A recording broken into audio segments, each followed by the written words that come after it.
परमाणु हथियार को लेकर अमेरिकी राष्ट्रपति ने बड़ा दावा किया है। ट्रंप ने कहा है कि ईरान को परमाणु हथियार हासिल नहीं करने दे सकते। ईरान को नहीं रोकते तो उनके पास परमाणु हथियार होता। अगर ईरान के पास परमाणु हथियार होता तो इजराइल, मध्य पूर्व और यूरोप के टुकड़े टुकड़े हो जाते।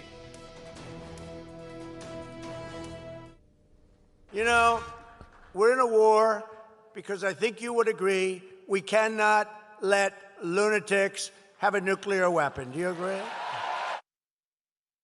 We have to take a little journey down to a beautiful country known as Iran, and we have to make sure that they don't have a nuclear weapon. We stopped them with the B-2 bombers. If we didn't do that, we would have had a nuclear weapon. Israel would have been blown to pieces. The Middle East would have been blown to pieces. I think Europe would have been blown to pieces. परमाणु हथियार को लेकर अमेरिकी राष्ट्रपति ने बड़ा दावा किया है। ट्रंप ने कहा है कि ईरान को परमाणु हथियार हासिल नहीं करने दे सकते। ईरान को नहीं रोकते तो उनके पास परमाणु हथियार होता। अगर ईरान के पास परमाणु हथियार होता तो इजराइल, मध्य पूर्व और यूरोप के टुकड़े टुकड़े हो जाते।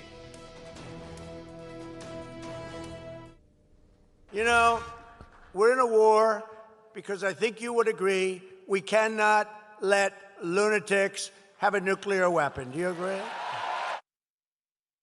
We have to take a little journey down to a beautiful country known as Iran, and we have to make sure that they don't have a nuclear weapon. We stopped them with the B-2 bombers. If we didn't do that, we would have had a nuclear weapon. Israel would have been blown to pieces. The Middle East would have been blown to pieces. I think Europe would have been blown to pieces.